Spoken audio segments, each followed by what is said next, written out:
Hai guys, so bertemu kembali bersama saya dari JC. Dan korang nak tahu tak, sekarang ni saya berada di Kampung Aitamwa.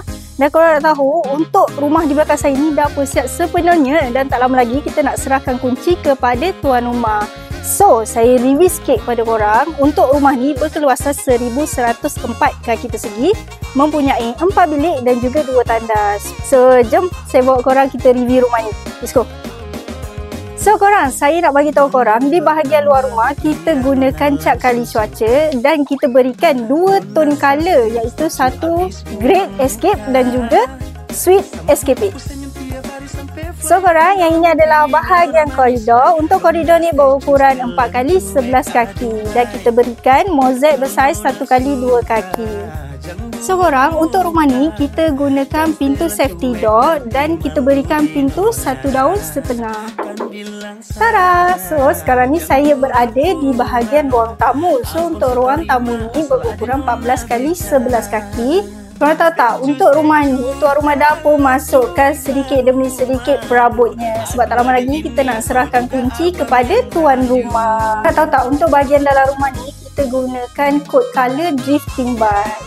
So korang, ini adalah bahagian ruang keluarga. So untuk ruang keluarga ni berukuran 11x14 kaki dan kita lengkapi dengan mozaik bersaiz 2x2 kaki dan kita bagi shielding plaster dan aksesoris, lampu dan juga kipas. So korang, ini adalah bahagian master bedroom. Untuk master bedroom ni berukuran 10x18 kaki dan kita berikan mozaik yang sama berukuran 2x2 kaki dan kita bagi aksesoris, lampu dan kipas. So untuk dalam ni kita ada satu tandas.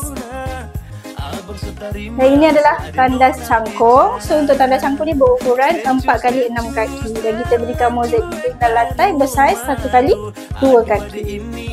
Okey korang, jom kita tengok untuk bilik yang kedua ni ukuran 10x11 kaki. So korang, untuk bilik kedua dan juga ketiga adalah ukuran yang sama, iaitu 10x11 kaki. So ini adalah bilik yang keempat yang berukuran 9x10 kaki. Ini adalah tandas yang kedua, iaitu tandas duduk. Untuk tandas ni berukuran 4x6 kaki.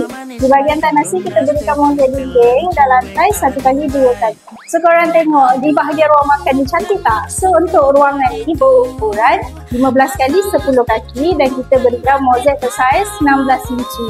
So ini adalah bahagian dapur. Untuk bahagian dapur ni berukuran 7x10 kaki dan kita berikan tabletop yang sepanjang 9 kaki dan mozaik lantai yang berukuran 16 inci. So korang, ada ke yang berminat dengan desain rumah ni? Kalau korang berminat, korang boleh hubungi nombor yang tertera dan korang jangan lupa follow kami, like, komen dan share. Okay? Bye-bye! Malu, aduh adik ini mau juga abang yang maju.